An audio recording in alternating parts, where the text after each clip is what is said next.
Hello YouTube, this is Morgan Airspeed Prime here with my next Star Wars video. This is going to be my review for The Bad Batch Season 2 Episodes 1 and 2. So this is the kind of premiere day for Bad Batch Season 2. We know it's going to be 16 episodes like Season 1. So we are back after, not quite a year and a half, but getting to that kind of point. It's been over a year since the first season. I'll be honest, I haven't thought a lot about the Bad Batch in between seasons. The only times that's really come up has been when Star Wars has made kind of big announcements and it's been, the Bad Batch has been included on the schedule, getting to the kind of other shows. But it's here now, and, I did enjoy Season 1, even if it wasn't like the most amazing Star Wars project that we've ever seen. And so we're here with Season 2, and I'd say the biggest problem is just that I'm not entirely sure what the kind of plan is for Season 2. That we're going to have two seasons of this show, when other Star Wars animated shows have very low episode counts. Yet here, this is going to have at least, 32 episodes, maybe more. We'll see where they go. And it feels like one of the more directionless shows to a certain degree.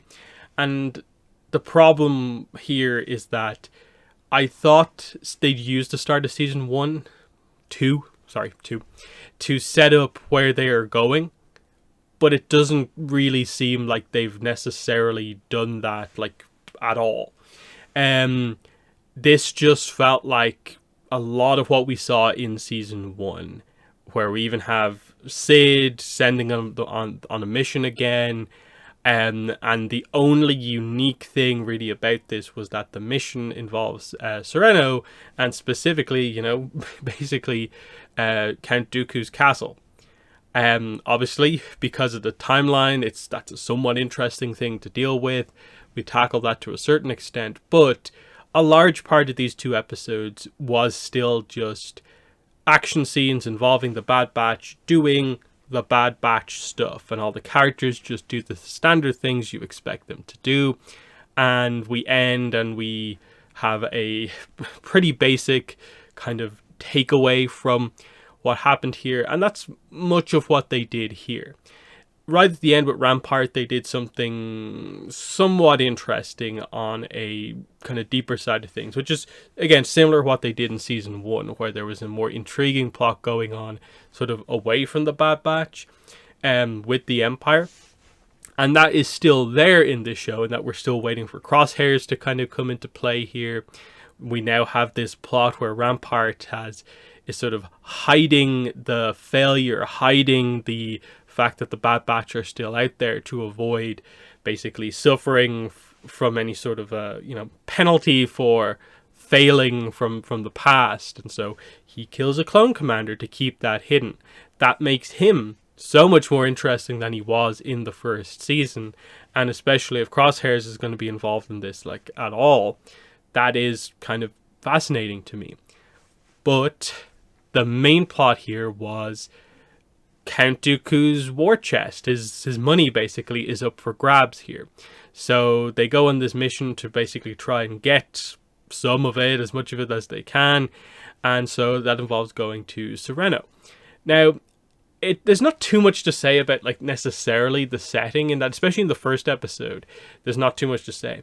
They do introduce the kind of Serenian character in the second episode, which it makes for your kind of emotional core, and that made it much better. But the first episode really didn't have a lot to it. They kind of wanted to get to Bad Batch action as soon as possible, and that's exactly what they did. You can see that Omega is a little bit more skilled than she was previously, but I think by the end of the first season we had already kind of roughly got her to this point. It's just she's more fully integrated into the group now and included on their kind of as a member of their kind of fighting squad basically. So that was nice to see. The characters have slightly different designs, where they've added, it seems like, a little bit more color into their kind of outfits compared to the kind of pretty standard, more kind of gray color scheme that they had before. Now there's a bit more kind of like blue, I think a little bit of orange on some of them, which is a nice subtle update without making them stand out like too much. The Dooku stuff that they really tackle is just, it makes for a decent contrast coming somewhat soon after the Tales of the Jedi episodes with Dooku, where you see sort of his arc, his fall, and now you get to see sort of just how far he has fallen, that he ended up basically becoming a corrupt politician, probably one of the worst ones, and that's why he has such a big fortune that people still want. And in fact, in the second episode, you learn that he basically gained a lot of that money by kind of like draining the kind of economy of his own planet. And that's why Serenno is in such a bad position, and we find out that the Empire has basically done what it's done to many other planets to Serenno as well. So that was somewhat interesting to find out, a little bit of world building in relation to Serenno, but they didn't do that much more than just, you know, that basic kind of idea. And yeah, beyond that, it was just, you know, like they did the usual thing of the team gets kind of slightly split up at certain parts, and that, like, I think Hunter and like Wrecker were for the most part teamed together.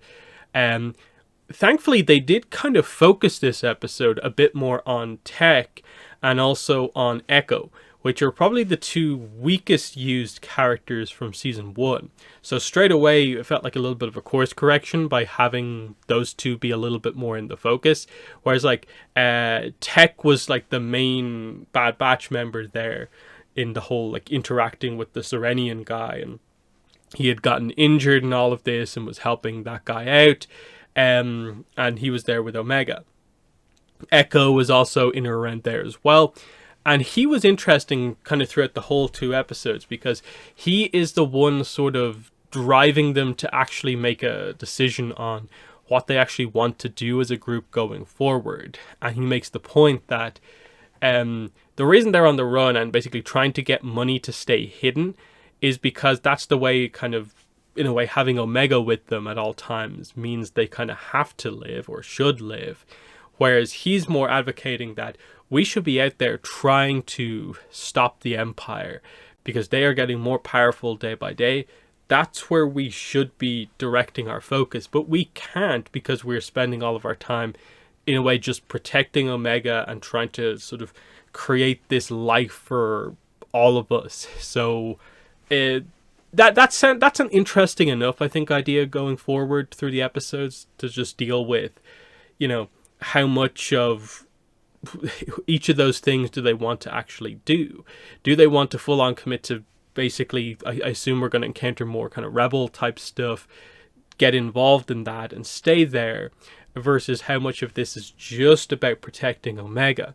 And then I suppose we're going to have to get to the point where she's going to have to make decisions herself. She's obviously fine sticking with the group, and I think from this episode you get the impression that, you know, she also would like to fight the kind of Empire because she doesn't like the idea of the group's direction being completely like determined by just the want to protect her, which was kind of a little bit of a theme of the episode with regards to, she is ultimately, because she overhears Echo say that our lives are like this because of her, she is actually the one the most intent on finding that money so that they have a little bit more kind of freedom to kind of do what they want. And she is in the big actions piece at the end, you know, they're forced to basically, you know, give up the money because it's not anywhere near as important as the dynamic of the group, basically. That they can let that go, that ultimately it is a good thing that she is there with them, because in making the decision to protect her, they made the decision to side against the Empire, and that's the correct decision. Beyond that, the Serenno guy, there was a few interesting parts where, like, he gives her a toy and she basically is sort of like, what is it? Like, what's it for? Type thing. And she's trying to find value in it. And he has to point out to her that, like, in a way, it is a treasure on its own just because it's a toy that you can gain like enjoyment out of. And that's kind of the best treasure of all. And so he gives that to her by the end of the episode. So she has her own sort of treasure, even if it's not a particularly like valuable thing. And there's that contrast, I suppose, between her wanting to be a member of this group, which is a kind of military group, and then the fact that she is still just a kid. So that was something as well. Beyond that, Echo helps him basically fix this kind of data bank that has a lot of kind of Sereno archive, like cultural kind of and historical data, just to help basically maintain the planet now that it's being so badly destroyed by the Empire. And the point being made here that most people, when they think of Sereno, is just like, oh, you know, a separatist world, so it's just separatist history. But he's making the point that no, Serenian history involves more than just being a separatist, and it will last before that and after that, and he's trying to maintain that history so that there could be some sense of recovery when things are better, which was a nice enough little bit of world building to get. Other than that, like I said, a lot of these episodes were action set pieces, and I'll be honest, having not watched The Bad Batch in a while, I'm already a little bit tired of how repetitive it is just from 2 episodes. So, like I was saying, I think at the end of my reviews for Bad Batch Season 1, I don't have a problem with this show being very focused on cameo appearances from other characters and being very much a connected series and using all these characters, because I think you need that to get through the episode count.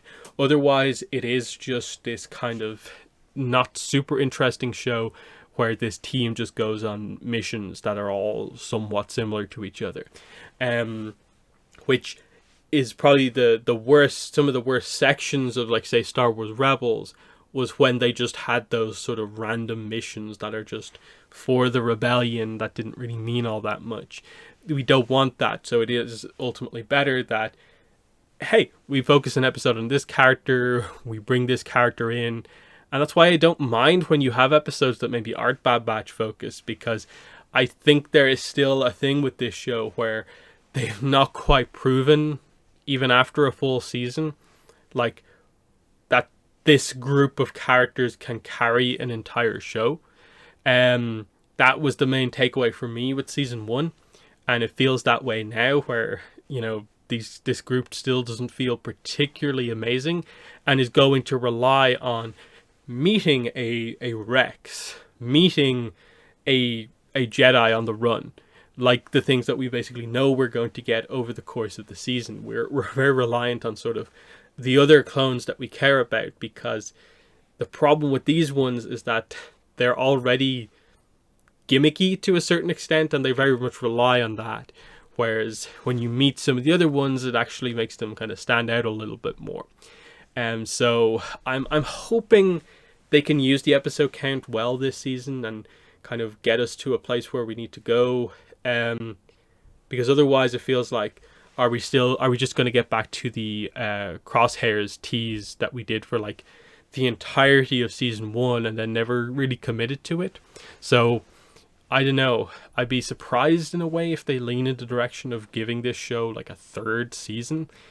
So maybe they're planning to do something here finally with that, whether that be him joining the team again or not, because I think we know he's going to have scenes with like Cody, so Cody could be quite interesting if they give him some focus. And beyond that, yeah, I feel it's just referencing some of the more interesting parts of the previous season and when you need to, but for sure I would avoid at all possible too many episodes that this season that are just focused on the group going on missions and it being too much of the standard Bad Batch formula, which is not super interesting and could be better used elsewhere. Again, this season has 16 episodes. We had 16 in the first season, and we only got 6 shorter Tales of the Jedi episodes. You can sort of see where it feels a little bit like, why are we giving that amount of content to this show, which arguably doesn't need that many episodes? And then there's this other show that people really like that felt needed way more time.